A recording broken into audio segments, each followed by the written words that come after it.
Hello my dear children, welcome to Learning Zindagi. Today in this video we are going to learn about growing plants.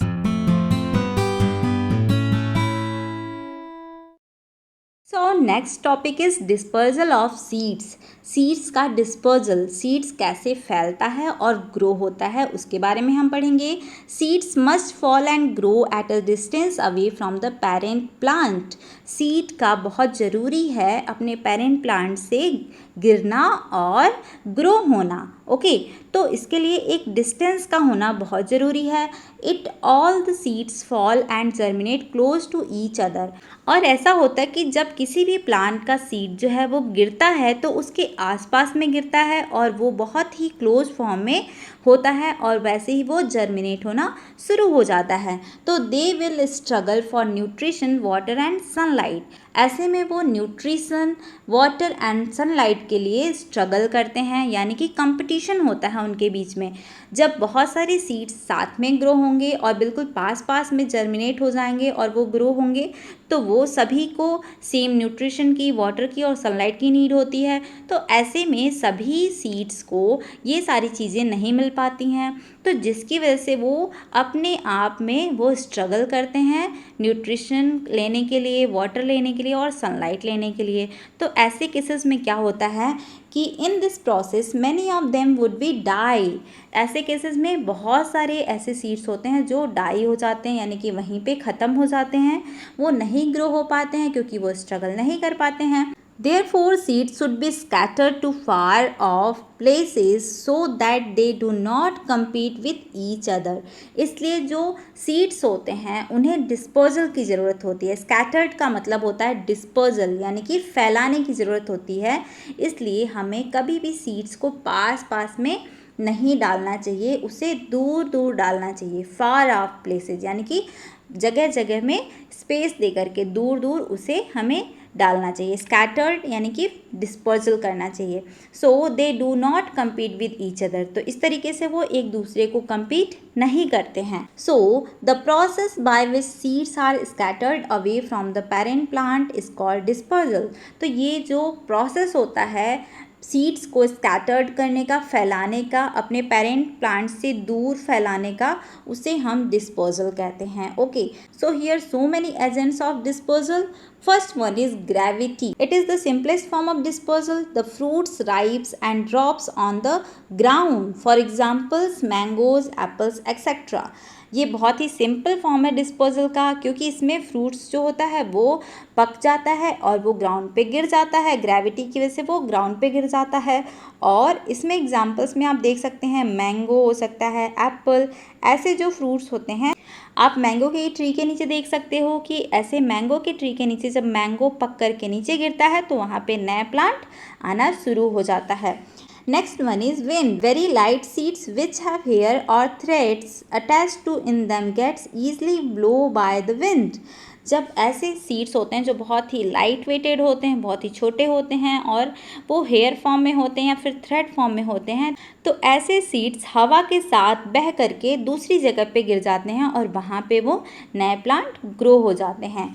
इसके examples देखें तो dandelion, thistle and tumbleweed etcetera. ऐसे बहुत सारे plants हैं जो flowers के name हैं. इनके जो बीज होते हैं बहुत ही हल्के होते हैं और ये ईजिली विंड के थ्रू ब्लो हो जाते हैं. नेक्स्ट है वाटर. वाटर के through plants growing near water और sea coast use water to disposal seeds. ऐसे प्लांट्स जो वाटर के पास में ग्रो होते हैं वो वाटर के थ्रू डिस्पोज होते हैं. They are light in weight and have spongy covering. ये बहुत ही लाइट वेटेड होते हैं और स्पॉन्जी कवरिंग में होते हैं. For example coconut, water lily, lotus etcetera. ऐसे जो प्लांट्स होते हैं इनके सीड्स वाटर के थ्रू डिस्पोजल होते हैं. Next one is birds and animals. Human, birds and animals eat fruits and throw away the seeds which grows into new plants. जब human, birds या फिर कोई भी एनिमल्स फ्रूट्स को खाते हैं तो वो इसके सीड्स को फेंक देते हैं, तो वहाँ पे क्या होता है, नए प्लांट्स ग्रो हो जाते हैं. और कभी कभी जो सीड्स होता है वो ह्यूमन बीइंग के क्लोथ्स में या फिर किसी एनिमल या बर्ड के फर में चिपक जाते हैं और जब वो यहाँ वहाँ मूव करते हैं तो वो ब्रस्ट ऑफ हो जाते हैं, यानी कि झड़ जाते हैं और झड़ करके वहाँ पे नए प्लांट प्लांट्स ग्रो हो जाते हैं। एग्जाम्पल देखें तो जैसे बर्ड डॉग, गूज ग्रास एक्सेट्रा, ऐसे प्लांट्स के सीड्स ईजिली ऐसे ग्रो होते हैं। Next one is explosion. Explosion के थ्रू कैसे होता है? तो एक्सप्लोजन का मतलब होता है कि कोई भी फ्रूट या फिर फ्लावर्स का जो सीड होता है वो एक्सप्लोज हो जाता है, यानी कि फट जाता है। कोई भी फ्रूट जो होता है वो फट जाता है प्लांट से, और वो फट करके दूर दूर स्प्रेड हो जाता है। जैसे कि poppy plants, blossom, peas, beans, ऐसे जो प्लांट्स होते हैं वो जब रिप हो जाते हैं, जब पक जाते हैं, तो पकने के बाद में वो अपनी ही जगह पे एक्सप्लोज हो जाते हैं, यानी कि फट जाते हैं। और ये इस तरीके से उनके जो सीड्स होते हैं वो सभी जगहों पे फैल जाते हैं, और उसके बाद से वो अपने आप ही वहाँ पे ग्रो हो जाते हैं। So our next topic is reproduction through spores. Spores क्या होते हैं? Spores, there are some plants like ferns, mosses, fungi and mushrooms which do not have seeds. ऐसे कुछ प्लांट्स होते हैं जिनके पास सीड्स नहीं होता है, जैसे कि ferns, mosses, fungi and mushrooms, इनके सीड्स नहीं होते हैं। तो ये कैसे ग्रो होते हैं? They have small seed like structures called spores. इनके अंदर छोटे छोटे सीड लाइक स्ट्रक्चर्स होते हैं जिन्हें हम स्पोर्स कहते हैं, जो कहाँ पे होते हैं? इनके लीफ सरफेस पे होते हैं। These spores give rise to new plants when the conditions are favourable. जब इनका कंडीशन फेवरेबल होता है तो ये नए प्लांट में ग्रो हो जाते हैं। तो अभी हमने देखा कि स्पोर्स क्या होते हैं। So next topic is reproduction through vegetative propagation. So what is vegetative propagation? Vegetative propagation किसी भी प्लांट्स के बॉडी पार्ट से अगर हम दूसरे प्लांट को ग्रो करते हैं तो उसे वेजिटेटिव प्रोपोगेशन कहते हैं। Many plants do not grow from seeds. बहुत सारे प्लांट्स सीड्स से ग्रो नहीं होते हैं। They grow into new plant from their body parts. वे किसी भी प्लांट्स के बॉडी पार्ट से ग्रो होते हैं, ये एज रूट्स, स्टेम और लीव्स। वो रूट भी हो सकता है या फिर स्टेम से या फिर लीव्स से। So this type of reproduction is called vegetative propagation. ऐसे रिप्रोडक्शन को हम वेजिटेटिव प्रोपोगेशन कहते हैं। स्टेम से कौन कौन से प्लांट्स ग्रो होते हैं?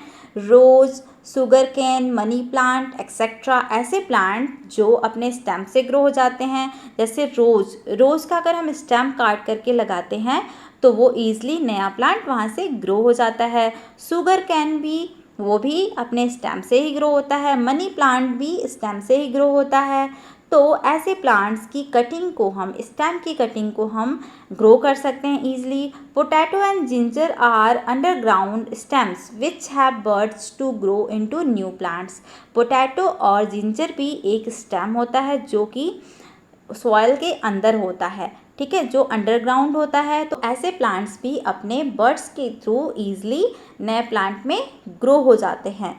हमने यहाँ पे बहुत सारे एग्जाम्पल्स देखे थे, जैसे रोज़, मनी प्लांट, पोटैटो, जिंजर। ये सारे एग्जाम्पल्स क्या हैं? ऐसे प्लांट्स जो अपने स्टेम के थ्रू ग्रो होते हैं। So next one is from roots. ऐसे प्लांट्स जो रूट्स से ग्रो होते हैं। Buds appear on roots of sweet potato, tamarind, yam and tapioca which grow into new plants. ऐसे प्लांट्स जो अपने रूट्स के थ्रू ग्रो होते हैं, जैसे कि स्वीट पोटैटो ईजिली अपने रूट से ग्रो हो जाता है। यार्न भी रूट से ही ग्रो होता है, एंड टोपियोका भी अपने रूट से ही ग्रो होता है। Next one is from leaves. ऐसे प्लांट्स जो लीव्स से ग्रो होते हैं। Leaves of Bryophyllum begonia have buds on their edges.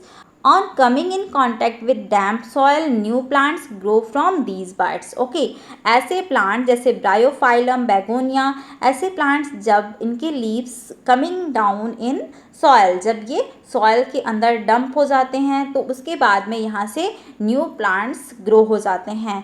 और next topic is plants that have come from far.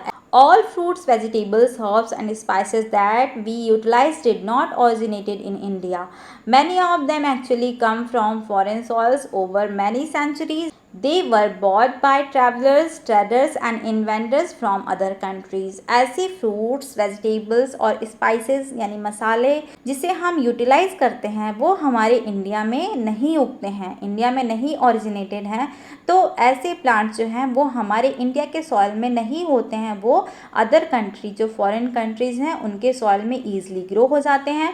तो ऐसे फ्रूट, वेजिटेबल्स और स्पाइसेस वहाँ से ट्रेडर्स के थ्रू, ट्रैवलर्स के थ्रू, इन्वेंटर्स के थ्रू दूसरे कंट्रीज से हमारे कंट्रीज में आते हैं. So let's know about such plants and their countries of origin, like coffee origin in Ethiopia, watermelon origin in South Africa, lemon origin in Europe, onion origin in Egypt, cloves and pepper origin in Indonesia, cucumber origin in China, tomato origin in South America, peanut origin in South America, and cinnamon origin in Sri Lanka, rose origin in China. So हमने बहुत सारे ऐसे plants देखे जो अलग अलग country में origin होते हैं. So now we know about the story of tea. This is our last topic in this chapter. The tea was introduce in India by the British during their rule. Tea जो है वो India में British rule के द्वारा introduce हुआ था. But it origin lies in China. लेकिन ये कहाँ का ऑरिजिन है? चाइना का ऑरिजिन है. The British imported tea leaves and its growing techniques of India. British ने टी लीव्स को इम्पोर्टेड करना शुरू कर दिया और धीरे धीरे इसकी जो टेक्निक्स होती है ग्रो करने की वो इंडिया में भी शुरू हो गई. टी प्लांट जो है वो हिल स्लोप्स पे बहुत ही ईजिली ग्रो हो जाता है और जहाँ पे एयर जो है वो बहुत ही वार्म होती है यानी गर्म होती है, ऐसी जगहों पे हाईली ह्यूमिडिटी होती है और वहाँ पे हमेशा प्लेंटी ऑफ रेनफॉल, वहाँ पे हमेशा रेनफॉल होता रहता है. ये easily Darjeeling north eastern state में ग्रो होता है. Okay, Brahmaputra valley and some regions of south India. The tea leaves are plucked, collected, dried, processed and pack to be sold. जो टी लीव्स होती हैं उनको प्लग, तोड़ना, कलेक्ट करना, सुखाना और उसके बाद से उन्हें पैक किया जाता है बेचने के लिए. इंडियंस जो हैं वो बहुत ज़्यादा मात्रा में टी को कंज्यूम करते हैं, लेते हैं और साथ ही साथ प्रोड्यूस भी करते हैं. पूरे वर्ल्ड में बहुत ही लार्जेस्ट फॉर्म में इंडिया में टी जो है वो प्रोड्यूस भी किया जाता है. So let's do this exercise. Tick the correct option. First question is it reproduce by spores. इसमें से कौन सा जो है वो स्पोर्स के थ्रू रिप्रोड्यूस होता है? It is fern. Second question is it is an underground stem.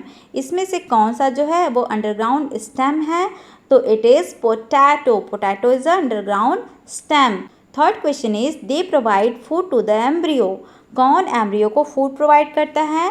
That is cotyledons. Fourth question is it is required for germination.